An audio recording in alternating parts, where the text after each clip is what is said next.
बोलिए। नमस्कार साथियों, 17वीं बीपीएससी मुख्य एग्जाम देने जाने वाले जितने भी अभ्यर्थी हैं, लास्ट में लगा मुझे as a Sarathi for civil service के डायरेक्टर कि निबंध को लेकर कुछ मार्गदर्शन करना चाहिए। तो आज यह जो वीडियो जा रहा है निश्चित ही आपके लिए, अगर इससे आप बेहतर तरीके से सुनते हैं, बताए हुए बातों को ध्यान रखते हैं, तो निबंध में बिहार लोक सेवा आयोग द्वारा जो निबंध का पेपर लिया जा रहा है उसमें आपको अच्छा मार्क्स आना तय, क्योंकि लाख आप GS1 और GS2 में एफर्ट लगाएंगे। तो ऐसा मैं नहीं कह रहा हूं कि वहां से कम मार्क्स लाएं, मार्क्स वहां भी लाना जरूरी GS1 और GS2 में, लेकिन अगर बेहतर रैंक लगाना है तो निबंध में बेहतर करना पड़ेगा। निबंध यानी इसका अर्थ हुआ जोर बंध, मतलब कसा हुआ या कसावट चाहिए इस निबंध में, कि आप ऐसा न कि कुछ भी लिख देंगे, जीएस को आधार बनाते हुए जीएस ही लिख देंगे, तो ऐसा मार्किंग नहीं किया जाता है, कम मार्क्स आने की संभावना रहती है। तो किन किन बातों पर ध्यान दें, कैसे निबंध लिखा जाए जिससे कि आपका स्कोर, अगर लिबरल मार्किंग, जैसे मार्किंग अच्छा ही किया गया, हार्ड और लिबरल कुछ नहीं होता है, अकॉर्डिंग टू निबंध या एस्से के हिसाब से ही मार्क्स मिलते हैं, या मार्क्स देने वाले जो परीक्षक होते हैं या पाठक होते हैं उसकी आपका जो आपने लिखा है उसके आधार पर आपके मेहनत का प्रतिफल मिलता है। तो निबंध में किन किन बातों को ध्यान दें, कैसे लिखें, कैसे सिलेक्शन करें, और कैसे हम उनको उस निबंध का कंक्लूड करें, या कह सकते हैं उपसंहार लिखें, जिससे कि आप अच्छा मार्क्स प्राप्त कर सकते हैं। इन्हीं सभी बातों पे अभी हमारा डिस्कशन होगा। उम्मीद करूंगा कि आप इसको पालन जरूर करेंगे, और पालन करने से क्या होगा कि आपका मार्क्स बेहतर मिलेगा अगर आप इस गाइडलाइन को अनुकरण करते हैं। तो एक छोटा सा मोटिवेशन के साथ मैं शुरू करता हूं। यह गाना आपको मोटिवेट करेगा, क्योंकि संगीत आपके माइंड में ऐसे एंजाइम पैदा कर देता है, जनरेट करता है, जिससे तुरंत आप खुश हो जाते हैं और अपनी एनर्जी को बढ़ा लेते हैं। तो आप सबके रिलेटेड यह सिचुएशन, आपका जो सिचुएशन है उसी के आधार पर ये आपके लिए एक छोटा सा 2 लाइन का सॉन्ग है। हम होंगे कामयाब, हम होंगे कामयाब एक दिन, हो मन में है विश्वास, पूरा है विश्वास, आप सब होंगे कामयाब एक दिन, हम चलेंगे साथ साथ, डाले हाथों में हाथ एक दिन, ओहो मन में है विश्वास, पूरा है विश्वास, आप सब होंगे कामयाब एक दिन। बढ़ते हैं फिर निबंध की तरफ। तो निबंध, पहला काम जो मैं सुझाव देना चाहूंगा कि आप सर्वप्रथम क्या करें कि 3 निबंध का segment section A, section B और सेक्शन सी मिलेंगे आपके पास। निबंध का पेपर भी होगा और वह कॉपी पर भी प्रिंट किए हुए मिलेंगे। तो पहला काम क्या करना है आप सबको कि इस निबंध का सिलेक्शन मायने रखता है, सेगमेंट ए, सेगमेंट बी और सी। तो पहला देखिए कि सिलेक्शन क्रम में कि फिलोसफिकल पूछा है या जीएस बेस्ड, जिसे मूर्त कहते हैं, उसमें आप उन्हीं निबंध का चुनाव करें जिस पर आपकी जानकारी बेहतर हो। आप बेहतर उसको पहले से भी अगर अभ्यास करके गए हैं और अच्छा अंक यहाँ मिला है दिल्ली में सारथी फॉर सिविल सर्विस या अन्य किसी केंद्र में भी आप अगर टेस्ट लगाए होंगे या गाइडलाइन लिए होंगे, वहाँ अच्छा मार्क्स मिला होगा। तो अगर उस तरह का निबंध आप पहले लिख चुके हैं यहाँ पे और मार्किंग अच्छा किया गया है, तो कोशिश करें कि उस तरह से मिला हुआ है आपको लिखने के लिए, तो पहले उसका सिलेक्शन करें। ए दूसरा, दोनों निबंध में ए और बी। बात करते हैं हम लोग सी सेगमेंट में।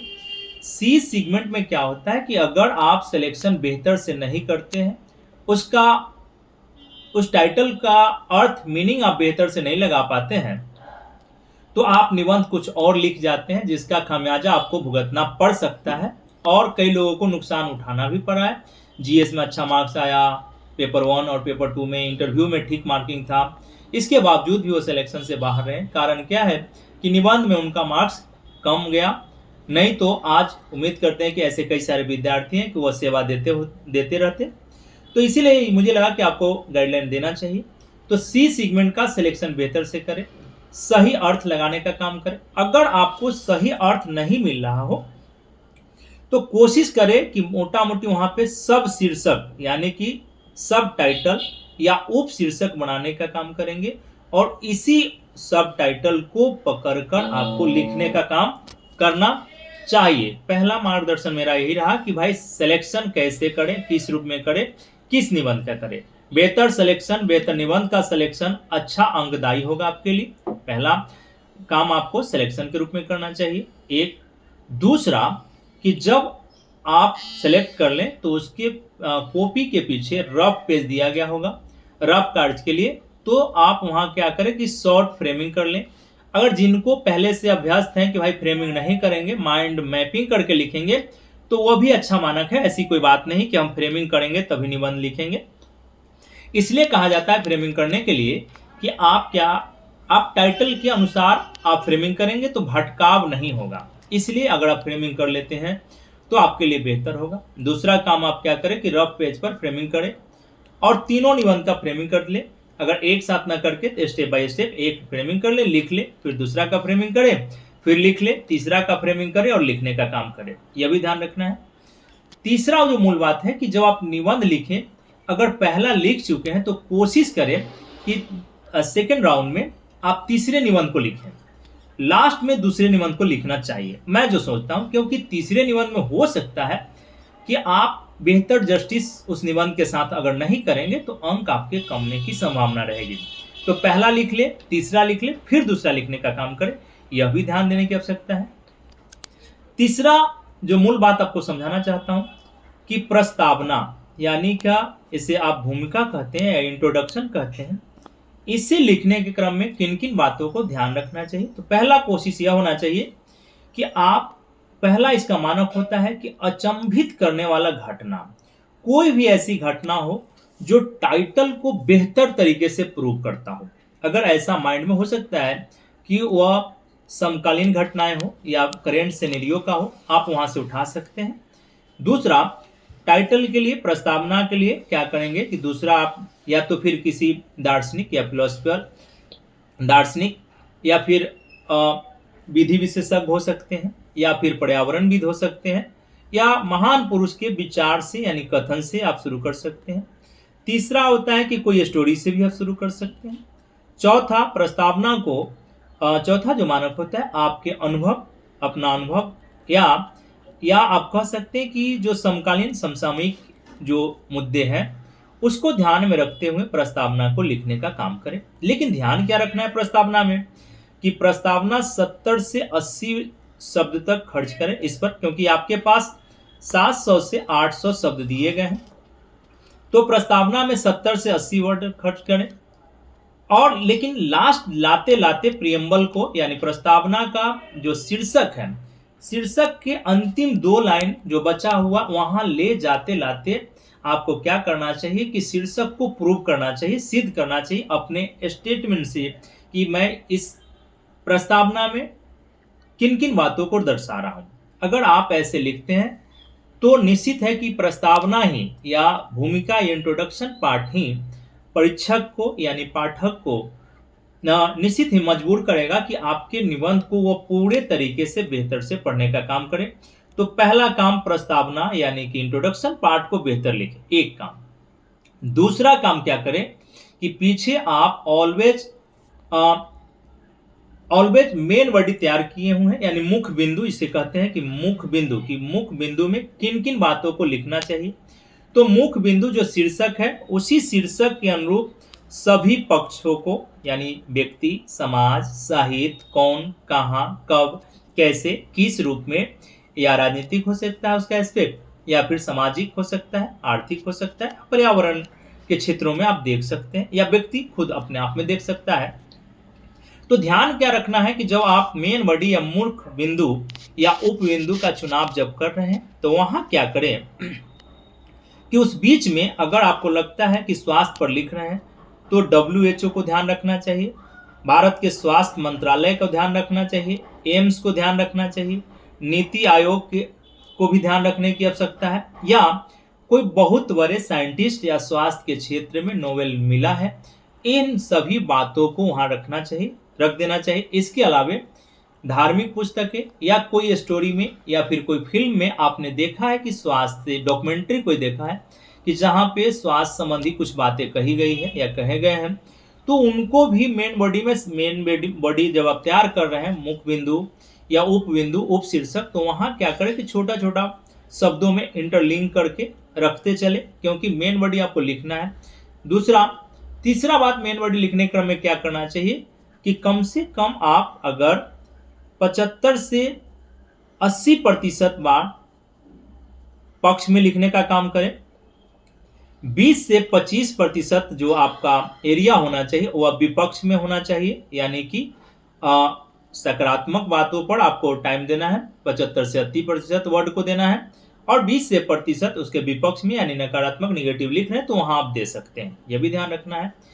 चौथी बात क्या है कि अगर वहां पे समय नहीं दिया गया है, टाइम नहीं खोला गया है निबंध में, तो क्या करें कि पास्ट में और प्रेजेंट और फ्यूचर कहीं भी जा सकते हैं, लेकिन ध्यान क्या रखना है, कोशिश करना है कि उस निबंध पे कि प्रेजेंट चीजों को ज्यादा से ज्यादा कोरिलेट करने का काम करें, यह भी ध्यान रखें। इसके अलावा निबंध लिखने क्रम में अगर आपका प्लेस नहीं लिखा गया है, मान लिया जाए कि भारत नहीं लिखा है, सीधा सीधा किसी बात पे स्वास्थ्य समस्या लिख दिया है, तो स्वास्थ्य समस्या कहने का मतलब कि भारत के साथ साथ विश्व की भी बातें उसमें आनी चाहिए, तो विश्व को कम से कम एक पैराग्राफ में जगह दें, बाकी शेष जो आप लिखेंगे उदाहरण या एग्जाम्पल पेस्ट करते हैं वो भारत के दृष्टिकोण से ध्यान रखना चाहिए। यानी कि मेन बॉडी पे आपको कितने शब्द खर्च करना है, पॉजिटिव और निगेटिव आप रेशियो निकाल लेंगे, यह भी आपके लिए ध्यान रखने की आवश्यकता है। तो यह मैंने मेन बॉडी का बात कहा। इसी में मान लीजिए कि आप कृषि पे लिख रहे हैं, सपोज दैट, तो कृषि की कम उत्पादकता या किसानों का जो मनोबल गिरते रहता है, कृषि की समस्या है, तो आप देखे होंगे कि समाचार पत्रों में कि मध्य प्रदेश का एक घटना हाल में छपी थी, पिछले साल मार्च अप्रैल की बात था कि एक किसान बैठा हुआ है और पूरे फसल गेहूं का बर्बाद हो चुके हैं और आसमान की तरफ देख रहे हैं, ये भी ध्यान रखना है। कभी टमाटर फेंक दिए जाते हैं, कभी कई सारे फसलें खेत में छोड़ दिए जाते हैं। ये सारे अगर एग्जाम्पल अगर वर्तमान को ध्यान में रखते हुए अगर आप लाते हैं तो काफी उपयोगी हो जाएगा। उसी दरम्यान अगर मान लिया जाए कि मदर इंडिया का कोई ऐसा दृश्य आ गया, प्रेमचंद की कहानी से आप कुछ मिलने वाला है, तो वहां से भी चीजों को लिंक कर सकते हैं, उदाहरण को बेहतर उदाहरण को ला सकते हैं, और वह उदाहरण ऐसा हो जो शीर्षक के अनुरूप हो, शीर्षक को प्रूव कर रहा हो। इसी बीच में मान लिया जाए कि कृषि वैज्ञानिक ने कहा कि देश के 46% फार्मर जो है एग्रीकल्चर को छोड़ना चाहते हैं, तो जहां यह लाइन पेस्ट हो सकता है, या महात्मा गांधी ने कुछ कहा है, या महात्मा बुद्ध ने कुछ कहा है कृषि से संबंधित रिलेटेड, या WTO ने कुछ कहा है, तो इस सारे बातों को क्या करना चाहिए कि जहां जहां आपको लगता है वहां पे आप क्या करें कि इसको प्रूव करने के लिए, सिद्ध करने के लिए आप रखते चलेंगे, तो इससे क्या होता है कि निबंध में रोचकता बढ़ जाने का काम करती है, यह भी ध्यान रखना है। इसके अलावा क्या करें, जब आप निबंध लिख रहे होंगे तो निबंध का एक मानक होता है शब्द, वाक्य और अनुच्छेद, तीनों में सामंजस्य दिखना चाहिए। शब्द, वाक्य और अनुच्छेद ऐसा लिखे कि वह संगठित रूप में हो, तार्किक हो और पढ़ने में भी काफी सरल दिखाई पड़े। तो जब आप वाक्य का निर्माण कर रहे होंगे तो वाक्य निर्माण के क्रम में इन सारे पहलुओं को ध्यान रखें, एक ये भी ध्यान रखना है। इसके अलावा कि जो पैराग्राफ आप चेंज करते हैं, तो पैराग्राफ चेंज करने के लिए कुछ शब्द निर्धारित हैं, जैसे हालांकि। मूल बात यह है कि ऐसे करके अगर आप तत्काल बातों को रखते हैं तो पाठक को या परीक्षक को निबंध पढ़ने के क्रम में गैप दिखाई नहीं पड़ेगा, इसलिए उनको आसानी से फ्लो बनते हुए दिखाई पड़ जाएगा। तो इसे भी आप ध्यान रखने का काम करें। छोटी छोटी चीज आपको ध्यान रखना है, पैनिक भी नहीं होना है और गए और तुरंत लिखने लगे नहीं। पहले आप माइंड मैपिंग 2-4-5 मिनट कर लें, या रफ पे आप मोटा मोटी फ्रेमिंग कर लें। फ्रेमिंग करने के बाद क्या करें कि आप लिखने का काम करें, यह भी करें।